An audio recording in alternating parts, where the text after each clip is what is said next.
Diriwayatkan dari Anas radhiyallahu anhu dari Nabi Shallallahu Alaihi Wasallam, beliau bersabda, orang-orang yang beriman berkumpul pada hari kiamat, kemudian berkata, hendaknya kita memohon pertolongan kepada Tuhan kita. Kemudian mereka mendatangi Nabi Adam dan berkata, engkau adalah ayah umat manusia. Allah Subhanahu wa Ta'ala telah menciptakanmu dengan tangannya dan telah bersujud kepadamu para malaikat. Dan engkau telah diajarkan oleh Allah Subhanahu wa Ta'ala nama-nama segala sesuatu. Maka mintakanlah pertolongan bagi kita kepada Tuhanmu, sehingga kita bisa beristirahat dari tempat kita ini. Nabi Adam menjawab, aku tidak bisa menolong kalian. Dan kemudian Nabi Adam menyebutkan kesalahan-kesalahannya, dan dia pun merasa malu kepada Allah untuk memintakan pertolongan.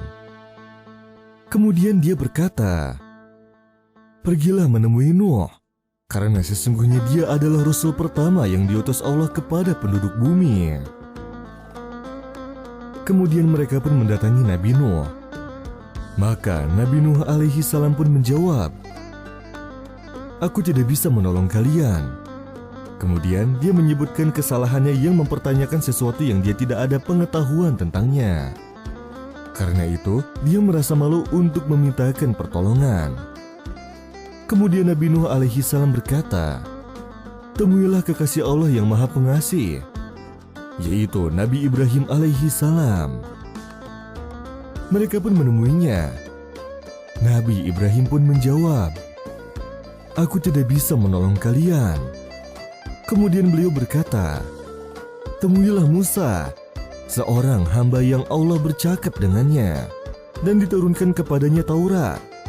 Mereka pun menemui Nabi Musa alaihi salam, dan beliau pun menjawab, aku tidak bisa menolong kalian. Kemudian beliau menyebutkan kesalahannya yang telah membunuh seorang manusia untuk menyelamatkan diri yang lain. Dan beliau merasa malu kepada Tuhannya. Kemudian Nabi Musa berkata, temuilah Isa, hamba Allah dan Rasulnya, kalimat Allah dan Ruhullah. Kemudian mereka pun menemui Nabi Isa alaihi salam. Nabi Isa pun menjawab, aku tidak bisa menolong kalian. Temuilah Muhammad, seorang hamba Allah yang telah diampuni dosa-dosanya, baik yang telah lalu maupun yang akan datang. Maka mereka pun menemuiku. Maka aku pun berangkat menemui Allah sehingga meminta izin kepada Tuhanku. Maka dia memberikan izin kepadaku. Dan ketika aku melihat Tuhanku, aku pun jatuh bersujud, dan dia pun membiarkanku selama yang dikehendakinya. Kemudian Allah Subhanahu wa Ta'ala berfirman, angkatlah kepalamu dan mintalah, aku akan berikan yang kau pinta. Dan berkatalah, maka perkataanmu akan didengarkan. Dan mintakanlah syafaat, dan syafaatmu akan dikabulkan. Maka aku pun mengangkat kepalaku dan aku memuji Allah dengan segenap pujian yang telah Allah beritahu kepadaku. Kemudian aku memberikan syafaat dan Allah menetapkan bagiku batasan, yaitu jumlah orang yang dapat diberi syafaat. Kemudian mereka semua dimasukkan ke dalam surga. Kemudian aku kembali menghadap Allah Subhanahu wa Ta'ala untuk ketiga, keempat, hingga aku berkata, tidak tersisa di dalam neraka kecuali orang-orang yang telah ditetapkan dalam Al-Quran dan orang-orang yang ditetapkan kekal di dalamnya.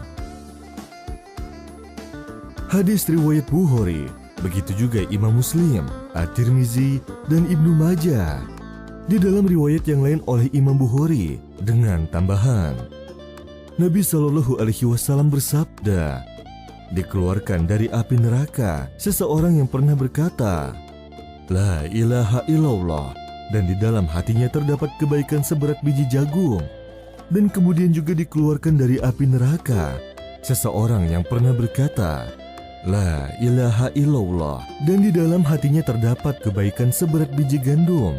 dan juga dikeluarkan dari neraka. Seseorang yang pernah berucap, La ilaha illallah, dan di dalam hatinya ada kebaikan seberat biji sawi atau seberat zarah.